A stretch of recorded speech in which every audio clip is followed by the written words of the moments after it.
From the hill country of Texas, this is One Radio Network. But all the shows, of course, will be archived, and so you're going to get your fill of Clif High. And Clif is known as the time monk among circles who listen and read George Ure every morning on urbansurvival.com. And Clif's website is halfpasthuman.com. Mr. High, how are you? Doing fine, sir. And how about yourself? I'm doing wonderful. Nice to talk to you. It's been a while, yeah. Yeah, and you're still time monkeying every day, right? Yes, indeed. We start the next interpretation phase here in a few days. We're doing data processing at the moment. So. Okay, it's been a long time since we've talked. Give folks a short story. Like you meet a cute girl in the bar and she says, "What do you do?" Well, usually I would say, "Well, I'm married." So okay. Well, that's okay. but I understand what that's you're saying. That's not a good analogy. But yeah, explain to folks what this whole thing about linguistics is about and what you do.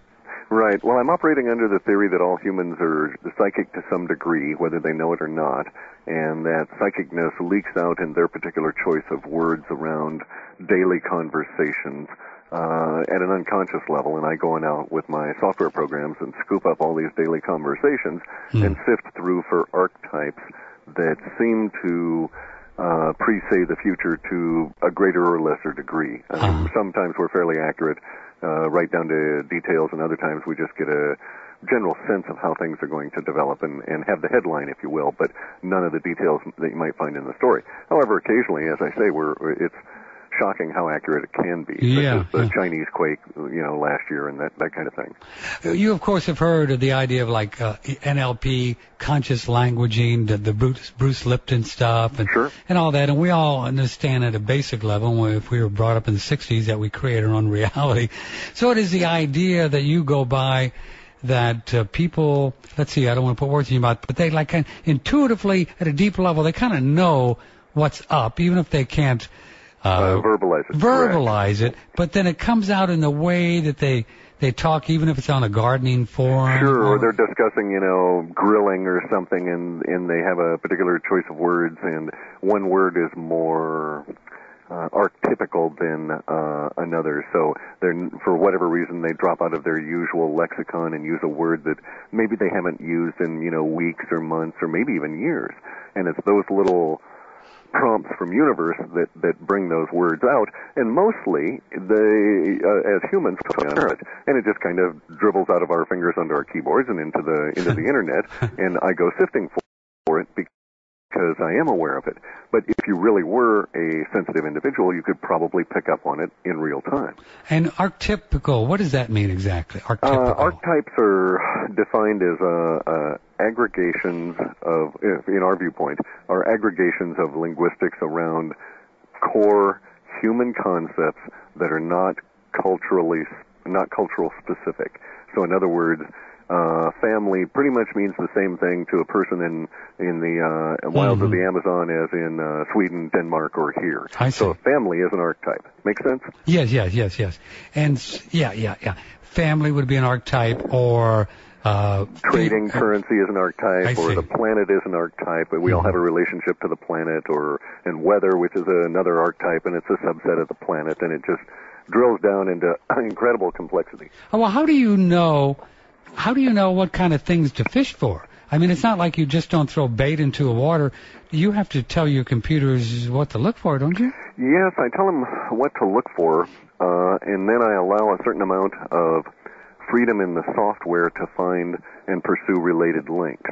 And from the link, we chew up and get more data, which then feeds back. Using is a very odd one in the sense that it allows itself to recompile on the fly, to learn on the fly, and proceed with new instruction sets that it didn't exist with at the time that you set it off. And so this is Prolog, and it's a pure Prolog, and that's programming and logic. But it's a artificial intelligence language. I'm not using it for the typical art of as in academia. I'm just making it smart enough to be able to say, well, it might go to a web page and there might be 2 dozen links, and if it pursued the first 3 of those links down 256 layers and found nothing, it would be smart enough to not necessarily go that far on the following links and thus would be able to save itself a little time. Sort of makes sense? Yeah. So when you pick up a particular incident is going to happen, let's say a big quake, let's just make something up, a big quake in Los Angeles, for example. Okay. And then you forecast that this is going to happen, and then let's say it doesn't happen. As you would step back, why would that be? Why would you get all this linguistics of people intuitively kind of knowing it's going to happen, but then it not happen? Well, here's a real good example. Let's take a real actually happened to us example. All right. We had a series of linguistics that said, and basically we operate on the theory that the language will appear, and we may be misinterpreting what that language will be associated with. So again, we're operating on the theory that we have sort of like a cloudy window, and somebody's showing us a newspaper on the other side of it, and we can occasionally get the headlines and stuff. So we see the words that are appearing, and then we try and figure out with our rational minds what could cause those words to appear. So an actual example of this that occurred was the twin earthquakes that we had forecast for early December of last year, 2008. Right. Okay, twin quakes. And we had a lot of information, or a lot of linguistics about earthquakes exactly. Well, curiously, we did not have any very large earthquakes within the North America area, but we did have twin earthquakes in South America at the same time that a lot of the linguistics were showing up around the Madoff case, which was a financial earthquake.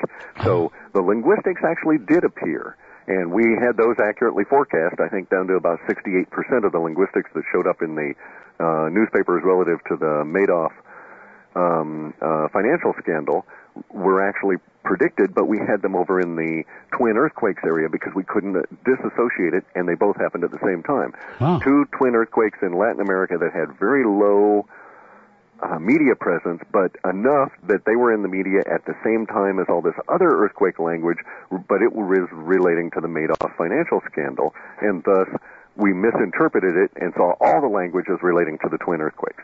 So did you see the terms earthquake come out like in the Wall Street Journal or something like that, where a financial earthquake happened today? Is it that concise? It's that kind of thing, exactly. And we can go back after the fact and look at articles that are written, run on the software we have, and extract language from it that we can then match up with our forecast and say, aha, here's where those linguistics came from. And it's the interpretation part, months in advance, where you just see headline, twin earthquakes, and more earthquakes and damage and loss of money. Well, you think it's all going to be, all the loss of money is going to be related to the earthquakes instead of a financial earthquake. Yeah. So you, wow, that's pretty interesting. So this is not necessarily location specific unless, how does that work? Well, we actually do get locations sometimes, but usually because we're dealing in our, the internet, first thing, the internet is filled with numbers, and it's also filled with geographic references, where someone might say, oh, I was down, in Georgia with Aunt May for a while, right, or I was over in Savannah, etc. So there's constantly all of these geographic references. So we throw all those away, and we throw away all numbers, because so many repetitious incidents of numbers, and while numbers themselves are archetypical, we can never sort them out just because there's so many on the internet. So what we look for are things that come up linguistically where numbers might be spelled out, so to speak, and those are more archetypical than the actual numeral. So sometimes we get indications that, say, an earthquake is going to hit at 39-degree latitude. And we think, okay, well, hey, we're going to get a big earthquake, and here it is, it's going to be 39-degree latitude. And we think, well, it could be San Diego or wherever that happens to be. But in fact, it ends up being Pakistan or some other point on that same latitude.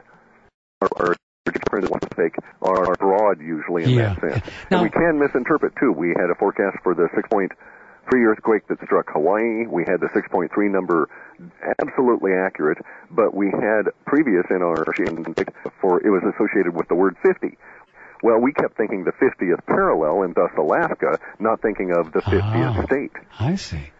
So there's definitely some human little brain work and logic going into this. Oh, tons of it, and that's where we usually foul up. Yeah, exactly. Of course, as soon as you get with humans in there, man, you're off on that bad trail there. Yeah, just back in the bad trail. Why create a computer software program that will take the place of you, so you don't have to make any bad decisions? Well, that gets down to the point where you would then have to train the software to recognize linguistic archetypes and emotions, and be able to know at a pretty much gut level that this level of emotion is going to trump that level of emotion, because all of this is based on emotional associations to words, and that's where it gets real tricky. Yeah. We can go certain distance, but the time we've attempted to automate the interpretation, our results have plummeted. So do you have to go through some special discipline, spiritual, emotional, physical, mental yourself, Clif High, to stay as objective? I also the cognitive calm and get my own emotions out of the way. Yeah, good for you. Well, that's pretty exciting work, really. Yeah, very tiring though. Yeah. And you actually then, I heard, someone told me, I didn't read all this stuff, but then you had a period where then you just kind of said, I'm going to lay off for a while. It's been a couple of months, yeah. We're just starting back up again because Universe keeps bashing me about the head, saying get to it. So, Yeah. So this is kind of your work, and you might as well do it if you... Yeah. Got to kick you. Right. Just suffering one way or suffering the other. It's like, okay, I'll take the known level of suffering and just restructure it a bit. That's right. I don't want to suffer lying in bed at 4 o'clock in the morning and say, how come I'm not doing this?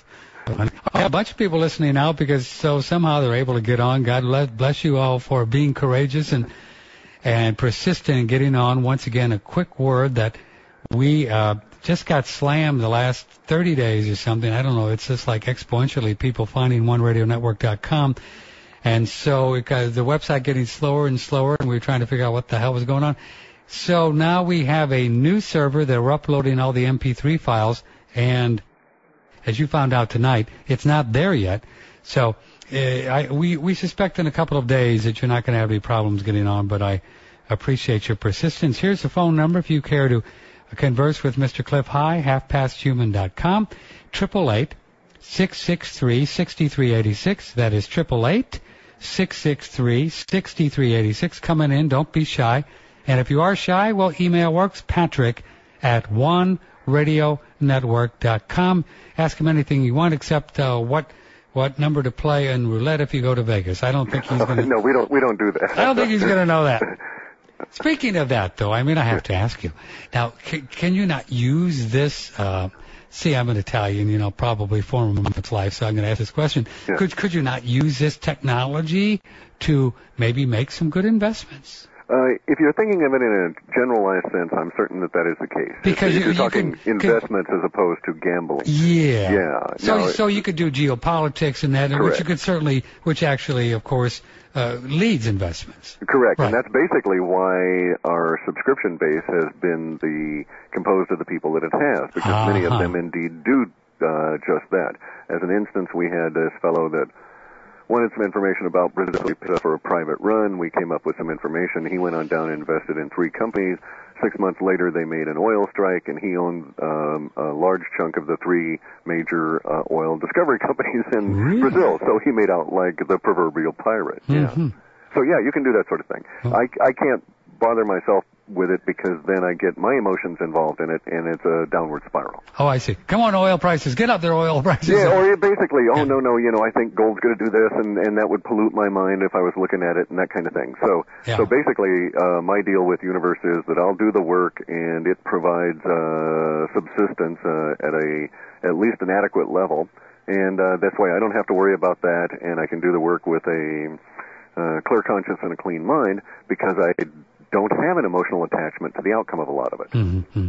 So talk a little bit about the different service you offer. People want to know that. I had a couple of calls earlier today saying, well, how does his subscription thing work? They were asking me, I don't know, because I haven't done it. But I heard that it's lower cost. We cut it by 90% on the last run. Wow. We used to have the barrier to entry at about $360. Mm-hmm. The reason that this was so was we wanted to make sure that the people that were buying in had more than enough disposable income. So